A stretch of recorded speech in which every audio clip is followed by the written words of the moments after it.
नमस्कार साथियों, हंसवाहिनी जेके क्लासेज में आप सभी लोगों का हार्दिक स्वागत। मैं रणवीर सिंह राठौड़ और हम लोग आज पढ़ेंगे साथियों राजस्थान की भाषा से संबंधित ये कक्षा, जो कि आप लोगों के लिए बहुत ही महत्वपूर्ण है।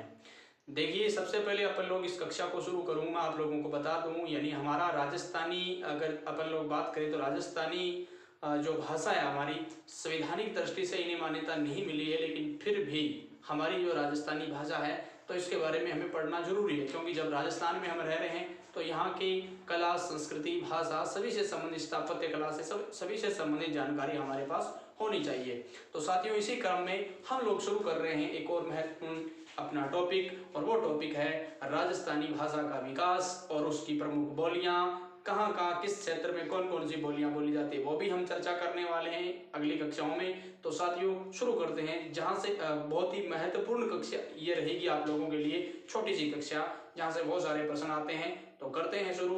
देखिए, सबसे पहले हम लोग आज क्या पढ़ने वाले, राजस्थानी भाषा का विकास। बहुत ही छोटी सी कक्षा, लेकिन आप लोगों के लिए इंपॉर्टेंट बहुत ज्यादा है, ठीक है।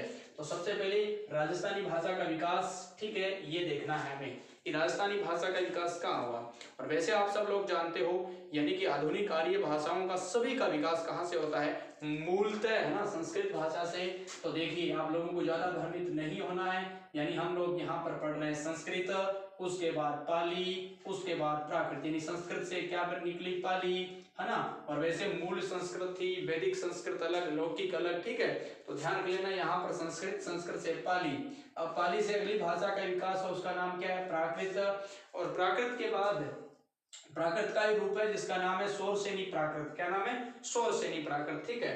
तो इसी सौरसेनी प्राकृत से क्या निकली, अपभ्रंश निकली। क्या निकली, अपभ्रंश निकली। तो सीधी कह सकते हैं हम, प्राकृत से क्या निकली, अपभ्रंश निकली, ठीक है। और अब अपभ्रंश के देखिए साथियों, यहाँ पर तीन भेद कर दिए गए हैं, गुर्जरी, नागर और सौरसेनी। तीनों ही हमारे लिए महत्वपूर्ण इसलिए हो जाते हैं क्योंकि राजस्थानी भाषा का विकास माना जाता है कि किस भाषा से हुआ, ये प्रश्न पूछा जाता है परीक्षाओं में। तो अलग अलग विद्वानों के द्वारा अलग अलग मत यहाँ पर प्रकट किए जाते हैं। तो साथियों, यहाँ पर हम इनके बारे में भी थोड़ा सा अध्ययन कर लेते हैं।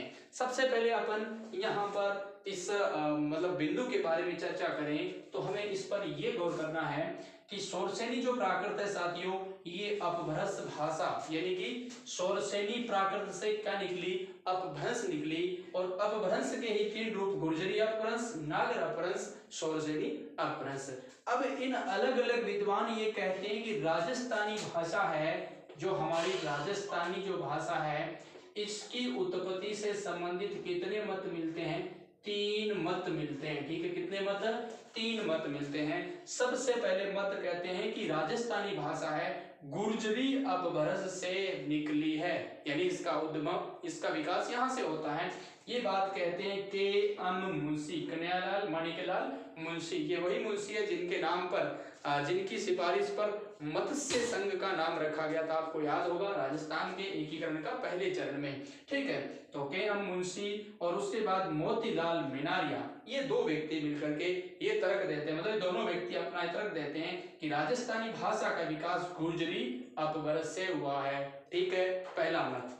दूसरा देख लीजिए, नागर अपभ्रंश या नागरी अपभ्रंश, तो इसका तर्क देते हैं साथियों गिरियर्सन, जो कि बहुत ही महत्वपूर्ण है हमारे लिए ये भी, और पुरुषोत्तम मिनारिया, ये दोनों व्यक्ति कहते हैं कि नागर अपभ्रंश से विकास हुआ। अब अगला तर्क सौरसेनी से कौन बताते हैं, एलपी टेसीटोरी, इसे टेसीटोरी कह सकते हैं, इटली के विद्वान थे। तो ये कहते हैं कि सौरसेनी अपभ्रंश से विकास हुआ। किसका साथियों, हुआ किसका विकास, राजस्थानी भाषा का। अब इनमें से आप कहोगे कि हम कौन सा माने, तो साथियों सर्वमान्य मत ये है, सर्वमान्य मत तो ये है, ये ध्यान रखना। और एक सीधा शब्द मिल जाता है इन दोनों को मिला करके कि राजस्थानी भाषा का विकास किससे हुआ, तो सौरसेनी अपभ्रंश से। तो एक शब्द आप और लिख लीजिएगा, सौरसेनी अपभ्रंश। जब भी बात करें राजस्थानी भाषा का विकास किससे हुआ, तो सौरसेनी अपभ्रंश से हुआ। ये शब्द भी आप लोगों को मिल सकता है कहीं पर, तो आप इस पर भी गौर कर लेना, ठीक है। अब देखिए इसके बाद अगर अपन आगे चर्चा करते हैं तो ये पॉइंट आप लोगों को महत्वपूर्ण है। यहाँ याद कैसे करना है, गुजरी, एम के मुंशी और मोतीलाल मिनारिया, दोनों ही एम से शुरू है, मुंशी और मोतीलाल मिनारिया दोनों ही गुर्जरी अपभ्रंश से है। ठीक है साथियों, ये हो गया। नागर अपभ्रंश से आप लोग याद कर लेना ग्रियर्सन और पुरुषोत्तम। ठीक है, तो ऐसे याद करना कि नागर मानी चतुर होता है, वैसे तो नागर में कौन है, यानी कि उत्तम सन है, उत्तम सन माने उत्तम, पुरुषोत्तम, सन माने हो गया पुत्र, उत्तम पुत्र। ठीक है, तो यहाँ गिरियर्सन सीधा याद कर लेना डायरेक्ट, कोई दिक्कत नहीं है। सौर सैनी में एक ही है टेसिटोरी, तो आप लोगों को दिक्कत याद करने में किसी प्रकार की दिक्कत ही नहीं है। तो ये थोड़ा सा पहला फैक्ट। अब देखिए इसके बाद मैं कुछ और तथ्य बताता हूँ। राजस्थानी भाषा का, यानी राजस्थानी भाषा का विकास काल साथियों, क्या विकास काल। जैसे ही विकास काल की बात करेंगे तो एक तो है गुर्जरी अपभ्रंश, है ना। देखिए पहला विकास काल, क्योंकि अब देखो वो विकास काल विभाजन है तो वो ये सिद्ध करता है कि सर्वमान्य मत यही गुर्जरी वाला ही है। ठीक है, तो ये ठीक ले लीजिए पहले, सबसे पहले कि गुर्जरी अपभ्रंश कब से लेकर कब थी, 11वीं सदी से लेकर के ये 13वीं शताब्दी तक। ठीक है, 11वीं शताब्दी से लेकर के 13वीं शताब्दी तक। उसके बाद साथियों प्राचीन राजस्थानी 13वीं शताब्दी से 16वीं शताब्दी तक। मध्य राजस्थानी का जो काल था वो था 16वीं शताब्दी से 18वीं शताब्दी। और आधुनिक राजस्थानी यानी अर्वाचीन भी कहते हैं इसे, तो एक ही बात है आधुनिक या अर्वाचीन राजस्थानी, तो वो थी साथियों 18वीं शताब्दी से लेकर के अब तक चल रही है। ठीक है, तो दोबारा सुन लीजिए कितने भागों में बांट दिया, 3। एक तो आपकी सबसे पहले गुर्जरी अपभ्रंश, है ना, जिसका काल हमने बांट दिया 11वीं से लेकर 13वीं। उसके बाद हमने बात की साथियों किसकी, यानी प्राचीन राजस्थानी की, तो 13वीं से हमने 16वीं तक ले गए। उसके बाद मध्य राजस्थानी 16वीं से 18वीं तक, और उसके बाद आधुनिक या अर्वाचीन बात एक ही है, तो वो 18वीं से अब कंटिन्यू चल रही है, लगातार चल रही है। ठीक है, तो ये थोड़ा सा काल विभाजन याद कर लेना। अब देखिए कुछ और फैक्ट, राजस्थानी भाषा का साथियों गौर करना, प्रथम राजस्थानी भाषा का ग्रंथ या राजस्थानी भाषा का प्रथम ग्रंथ कौन सा है, पूछा जाता है परीक्षाओं में। तो आप लोगों को ये बताना है कि ये है भृतेश्वर भावभली घोर। जैसे ही बाहुबली का नाम आया है तो बाहुबली मूवी जरूर याद आई होगी, है ना, महेंद्र बाहुबली। तो देखिए भृतेश्वर भाहुबली घोर राजस्थानी भाषा की प्रथम रचना है। ध्यान रखना लेखक का नाम है वज्रसेन सूरी। लेखक का नाम क्या है, वज्रसेन सूरी। ठीक है, और ये प्राचीन जैन ग्रंथ भी माना जाता है और है भी, तो थोड़ा सा ध्यान रखना।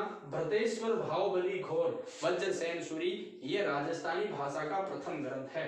आगे बढ़ते हैं अगले फैक्ट की ओर। देखिए उसके बाद उद्योतन सूरी, आपने नाम पढ़ा होगा उद्योतन सूरी। जैसे ही नाम आता है आपके दिमाग में गुर्जर प्रत्यार राजवंश का एक शासक वत्सराज दिमाग में आ जाना चाहिए, उद्योतन सूरी। तो उद्योतन सूरी उसी के दरबार में, आपको पता दरबारी होता है ना। 8वीं शताब्दी की बात है मित्रों, 8वीं शताब्दी की। और वत्सराज प्रतिहार के, है ना, यह शासक मतलब दरबार में रहा करता था। और ये एक ग्रंथ लिखता है कुवल्यमाला। ठीक है, कुवल्यमाला, ध्यान रखना इसके ग्रंथ का नाम क्या है, कुवल्यमाला। 778 ईस्वी में ये लिख देता है। और इसके अंदर हम यहाँ राजस्थानी में क्यों पढ़ रहे हैं, इसलिए पढ़ रहे हैं कि इस कुवल्यमाला ग्रंथ के अंदर 18 देशी भाषाओं में, है ना, इस कुवल्यमाला ग्रंथ में कुल 18 देशी भाषाओं का वर्णन किया गया है। और उन 18 देशी भाषाओं में मरु भाषा को शामिल किया गया है। मरु भाषा बोले तो मारवाड़ी, मारवाड़ी बोले तो पश्चिमी राजस्थानी। हाँ, आपारी, डाडी, पुडरी, अणुती, चौखी राजस्थानी भाषा, आपारी माइड भाषा। ठीक है, तो टाबरियों अब बात थारे समझ में आ गई। तो मैंने क्या कहा, उद्योतन सूरी के द्वारा कुवल्यमाला ग्रंथ लिखीजिए, कद 778 ईस्वी में लिखीजिए। और इन रहमाई काई हुए 18 देशी भाषाओं का वर्णन है। इन रहमाई आपारी मरु भाषा भी काई है, शामिल है। टाबरियों समझ में आ गई। ठीक है, तो उद्योतन सूरी बहुत इंपॉर्टेंट है। अगला देखिए, उसके बाद अगर अपन चर्चा करें फैक्ट की, अगले फैक्ट की, अगली रचना भृतेश्वर भाहुबली रास, भृतेश्वर भाहुबली रास। और इसके लेखक कौन है, शालिभद्र सूरी है। अब आप कहोगे कि इनको कैसे याद करें भाई, एक जैसी, देखो याद करें, भृतेश्वर भाहुबली घोर, गौर करना, भृतेश्वर भाहुबली घोर, भृतेश्वर भाहुबली समान ही है, यहाँ तक घोर और रास में फर्क है, तो यहीं से इसी को पकड़ लो। ध्यान रखना, देखिए घोर, घोर माने भयानक होता है, बाहुबली है ना, घोर है किसके समान, वज्र के समान। घोर, वज्र क्या होता है, घोर, वज्र के प्रहार क्या होता है, घोर, ठीक है।